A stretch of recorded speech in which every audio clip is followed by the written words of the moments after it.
Hello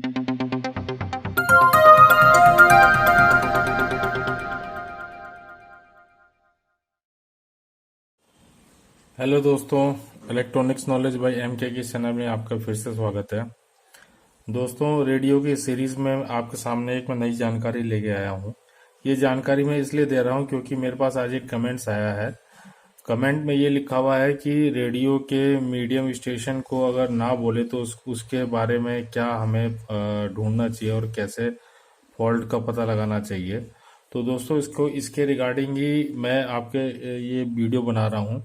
आप इस video को अंत तक देखना और आपको कुछ ना कुछ इसके में जो है नॉलेज जरूर मिलेगी। और जिन्होंने ये क्वेश्चन पूछा है उनको भी ये अपने अपने सवाल का जवाब मिल जाएगा कि एक्चुअली में प्रॉब्लम क्या है। दोस्तों, रेडियो स्टेशन ना बोलना, एक बैंड ना बोलना और पूरा रेडियो ना बोलना, ये तीन अलग अलग फॉल्ट है। अब कोई पर्टिकुलर रेडियो स्टेशन अगर नहीं बोलता है तो उसके लिए फॉल्ट अलग होते हैं, और अगर एक बैंड अगर नहीं बोलता है उसके लिए फॉल्ट अलग होता है, और अगर पूरा रेडियो नहीं बोल रहा है उसके लिए फॉल्ट अलग होता है, और एएम का रेडियो मतलब एम्पलीट्यूड मॉड्यूलेशन रेडियो नहीं बोल रहा है और एफएम बोल रहा है उसके लिए फॉल्ट अलग होता है।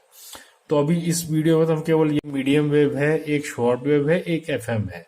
तो इसमें एफएम बोल रहा है तो ठीक है, और शॉर्ट वेव बोल रहा है ये भी ठीक है, लेकिन मीडियम वेव नहीं बोल रहा है तो ये फॉल्ट है।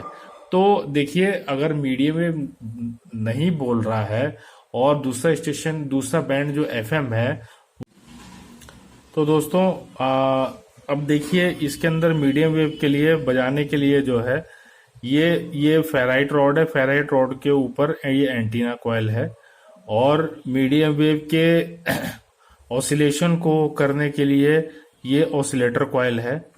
ये दो एक बैंड के कॉइल सेट हैं एम्पलीट्यूड मॉड्यूलेशन में। जो एएम का रेडियो होता है उसमें एक बैंड को बजाने के लिए दो सेट होते हैं कॉइल, एक ऑसिलेटर कॉइल होती है, एक एंटीना कॉइल होती है।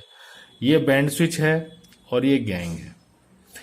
तो अब आपका मीडियम वेव नहीं बोल रहा है तो आपको क्या चेक करना है कि ये मीडियम वेव के एंटीना कॉइल की तार तो कहीं पीसीबी से टूट नहीं गई है, क्योंकि ये एंटीना कॉइल कभी खराब नहीं होती। अगर इसके ऊपर पेचकस से रगड़ आ जाए या इसको इसको मिस हैंडलिंग किया जाए तब ये खराब होती है, वैसे खराब नहीं होती। इसमें बारीक सा तार होता है, और ये लगभग जो है मेरे हिसाब से 25-26 नंबर का होगा ये शायद।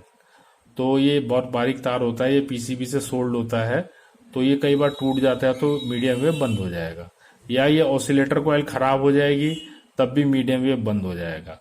तीसरा है, अगर बैंड स्विच के अंदर रस्ट आ गया हो तब भी जो है मीडियम वेव डालने पे अगर नहीं बजेगा, अगर उसके कांटेक्ट नहीं हो पा रहे हैं। तो ये तीन चीजें होती हैं रिस्पॉन्सिबल। अब ये बैंड स्विच में रस्ट आया है कि नहीं आया है, ये रेडियो की क्वालिटी के ऊपर डिपेंड करता है। इसमें 2 बूंद या 3 बूंद डीजल अगर डाल दिया जाए, किससे ज्यादा नहीं, क्योंकि तेल ऑयल अगर फैलेगा तो ये कॉइल को और गैंग को खराब कर सकता है। 1-2 बूंद इसके अंदर ऑयल डालने के बाद बैंड स्विच को इसको ऐसे करके चला देंगे, ऐसे करके, और तो इसके कांटेक्ट थोड़े से साफ हो जाते हैं। या मशीन का तेल हो तो मशीन का तेल हो वो भी डाल सकते हैं, जो सिलाई मशीन का तेल होता है। तो ये बैंड स्विच इस तरह से साफ कर सकते हैं। और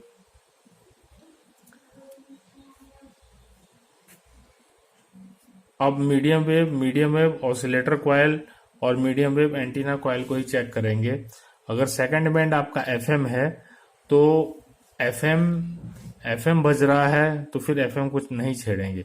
देखिए, ये आईसी सेट है, तो ये आईसी सेट में अगर है या ट्रांजिस्टर्ड सेट है, और आपका अगर मीडियम वेव नहीं बोल रहा है और शॉर्ट वेव अगर बोल रहा है, तो आप ये समझिए कि बाकी सारा सेक्शन ठीक है, आपका केवल मीडियम वेव ऑसिलेटर कॉइल या मीडियम वेव एंटीना कॉइल खराब है।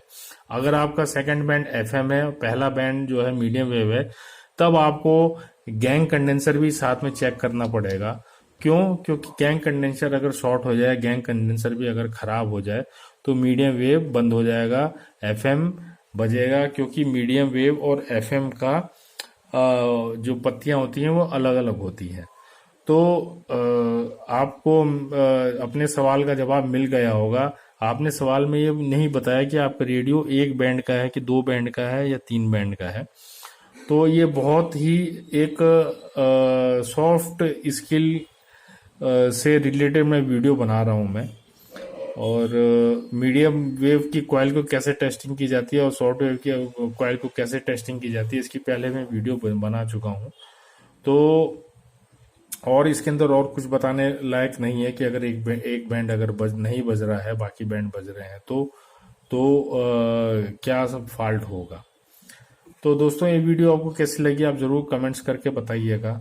और एक अगली वीडियो में बताने वाला हूँ कि अगर टेलीस्कोप एंटीना टूट जाए तो उसको कैसे रिप्लेस करते हैं, क्योंकि लोकल रेडियो में टेलीस्कोप एंटीना जो है बहुत हल्का होता है, वो जरा सा रेकलेस यूज में वो मुड़ जाता है, उसके बाद टूट जाता है। तो टेलीस्कोप एंटीना को कैसे रिप्लेस करते हैं इसकी नेक्स्ट वीडियो में डालने वाला हूँ। तो उस वीडियो में भी कुछ इसके अलावा भी इंटरेस्टिंग बातें मैं और नॉलेज वाली शेयर करूंगा, आपको देख के बहुत अच्छा लगेगा, साथ में आपका ज्ञान भी बढ़ेगा। तो दोस्तों, तब तक के लिए बहुत बहुत धन्यवाद। Thank you very much.